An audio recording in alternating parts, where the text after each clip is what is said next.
Hi hello தப்போவானினியர்களே.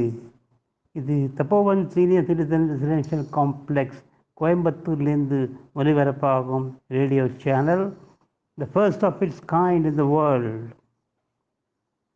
நாம் மகா பெரியவாளோட இருக்கிற அனுபவங்கள்லாம் பற்றி கேட்டுருக்கோம். சில கதைகளை கேட்டோம். இன்னும் சில சில சின்ன சின்ன கதைகளை கேட்கலாம். அபார கருணாமூர்த்தி நம்ம சாஸ்திரோக்தமாக வாழ்ந்து சித்த சுத்தி ஆத்ம சுத்தி அடைஞ்சு முக்திக்கு போகக்கூடிய வழியெல்லாம் காமிச்சிருக்கா. அவர் அது மட்டும் இல்லாமல் எல்லோருக்கும் அனுகிரகம் பண்ணியிருக்கா. அவர் பரிகார சிகிச்சா சிரோமணியாகவும் இருந்திருக்கா.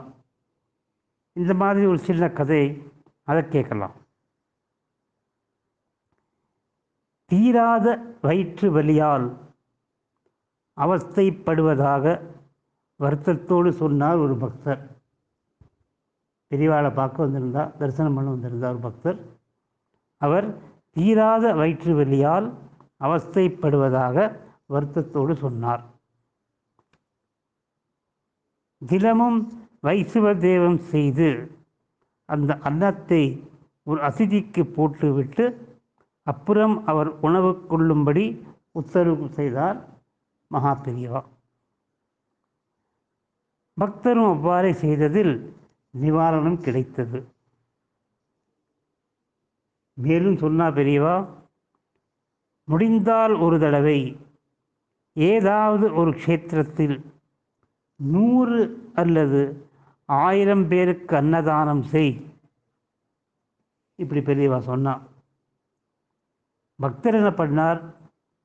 குருவாயூர் சென்று குருவாயூரப்பன் கோவிலில் அன்னதானம் செய்தார்.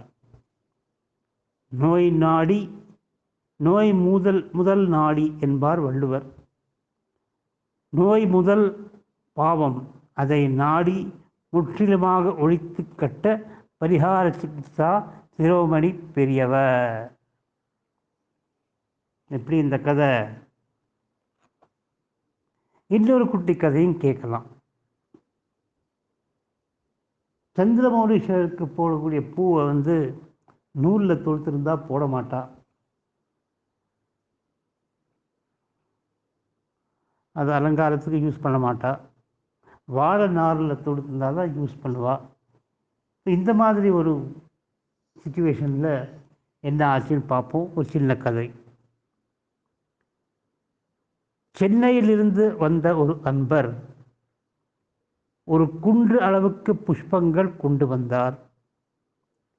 விதவிதமான மாலைகள், கதம்பம், கெட்டியான மல்லிகை சரம் என்று வண்ணமாய் அழகாய் தொடுக்கப்பட்டிருந்தன. ஆனால் அவைகளை சந்திரமௌலீஸ்வரர் சாத்த முடியவில்லை.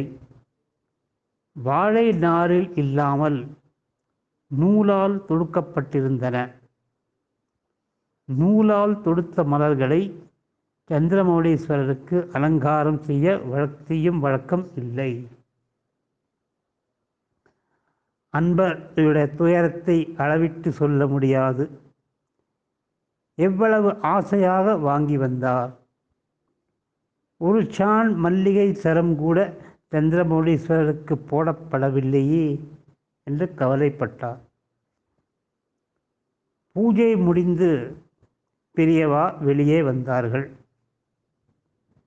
வரும் வழியில் கூடைகளில் மலர் மாலைகளை கண்டார்கள். ஏன் இவைகளை பூஜைக்கு கொடுக்கவில்லை என்று பார்வையிலேயே கேட்டார். அதுக்கு பதில் வந்தது, நூலில் தொடுத்திருக்கு. புஷ்பம் வாங்கி வந்த அன்பருக்கு நெஞ்சம் தட தட என்று அடித்து கொண்டது. என்ன பதில் வருமோ என்று. பெரியவரோ அபார கருணாமூர்த்தி, நூலில் தொடுத்த புஷ்பம் சுவாமிக்கு, அதாவது சந்திரமௌலீஸ்வரருக்கு வேண்டாம், ஆனால் எனக்கு உபயோகப்படுத்தலாமே அப்படின்னு சொன்னார். சிஷ்யர்களுக்கு மகா சந்தோஷம். பெரியவாளை உட்கார வைத்து எல்லா மலர் மாலைகளையும் அழகாக போட்டு புஷ்பாங்கி போல் செய்து விட்டார்கள். எதிரே திரண்டிருந்த பக்தர்களுக்கு ஆனந்த வெள்ளம். திருப்பதி வெங்கடாசலபதி என்றார் ஒருவர், திருச்செந்தூர் முருகன் என்றார் இன்னொருவர், காஞ்சி காமாட்சி என்றார் வேறொருவர்.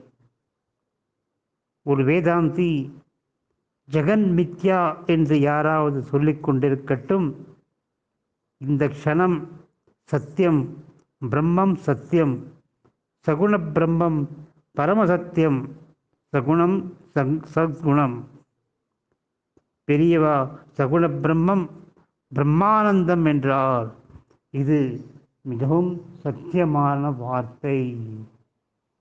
இப்படி கதை நேயர்களே, இன்னும் இது மாதிரி நிறையா கதைகள் இருக்குது, கொஞ்சம் கொஞ்சமாக பார்க்கலாம். கேட்டுக்கொண்டிருங்கள் தப்போவாணி ரேடியோ சேனல். சியாவ்.